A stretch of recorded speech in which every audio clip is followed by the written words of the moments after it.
আল্লাহ তাআলা কানকে কয় ভাগে ভাগ করেছেন? 3 ভাগে। তো এই যে আমি যে কথা বলছি, এই কথাটা যাচ্ছে হচ্ছে তরঙ্গ আকারে।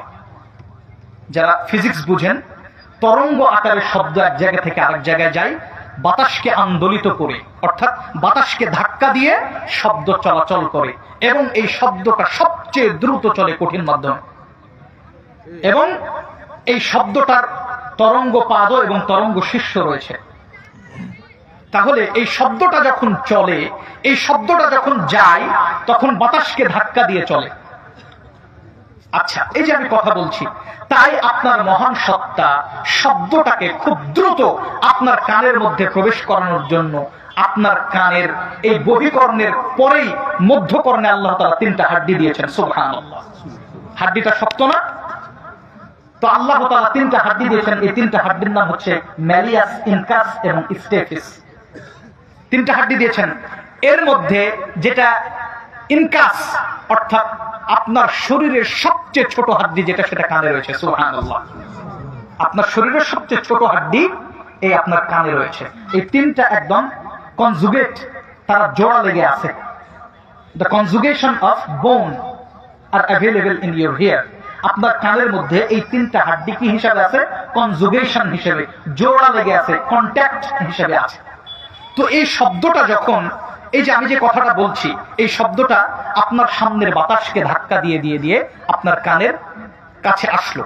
আসার পরে শব্দটা খুব দ্রুত আপনার মধ্যকর্ণ থেকে অন্তঃকর্ণে প্রবেশ করানোর জন্য আল্লাহ কয়টা হাড্ডি দিলেন?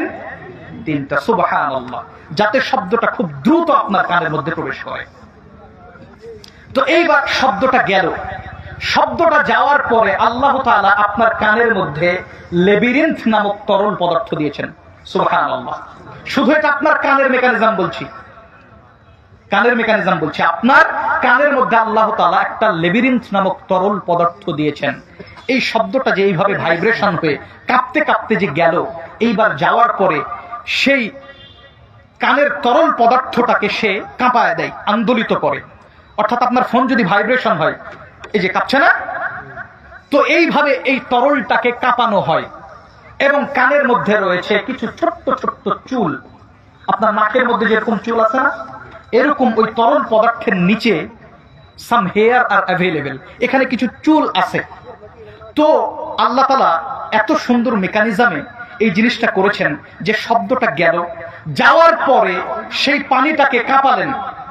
এই পানিটা কাঁপার পরে যখন আপনার এই ছোট্ট ছোট্ট চুলগুলো, দে আর রিসেপ্টর অফ সাউন্ড, এরা সাউন্ডকে অ্যাকসেপ্ট করে, গ্রহণ করে। এই চুলগুলো, চুল সামান্য একটা চুল, অ্যাকসেপ্টর অফ সাউন্ড, সাউন্ডের গ্রহণ করার জন্য আল্লাহ তাআলা চুল দিয়েছেন সেখানে।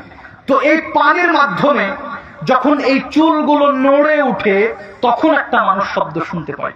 সুবহানাল্লাহ। বাসায় গিয়ে বলেন, কি বুঝলেন? তো এই প্রসেসটা, এই যে আমি কথা বলা আমার শেষই হয়নি, আপনার বোঝা শেষ। 0.00 সেকেন্ডের মধ্যে আল্লাহ তাআলা আপনাকে একটা কথা বুঝার তৌফিক দান করলেন। তো এই প্রসেসটা যদি, শব্দটা যাবে কানের মধ্যে দিয়ে, হাড়ের মধ্যে দিয়ে গেল, যাওয়ার পরে তরল পদার্থটাকে কাঁপালো, কাঁপানোর পরে আর্গন অফ কর্টিগুলো যখন নড়ে উঠলো, তখন আপনি কথা শুনতে পেলেন। তো আপনার মহান সত্তা যদি এই প্রসেসটা করতে সময় নিতেন, ধরেন 10 মিনিট, একটু কম করেই বললাম, 10 মিনিট সময় নিতেন। আচ্ছা 10 মিনিট বাদ দেন, 2 মিনিট যদি সময় লাগতো। একটা কথা আমি বললাম, বলার পরে 2 মিনিট পরে আপনি কথাটা শুনতে পাবেন। প্রসেস হতে হবে না? এত বড় একটা প্রসেস, সময় লাগবে তো। তো এই সময়টা আল্লাহ তাআলা আপনার জন্য 2 মিনিট নিলেন ধরেন। তাহলে এখন আমি 2 মিনিট পূর্বে যেই কথা বলেছিলাম, এখন আপনি সেই কথা শুনতে পেতেন। আপনার প্রিয়তমা সুন্দরী স্ত্রীকে বলেছেন যে, ওগো আমাকে এক গ্লাস পানি দাও।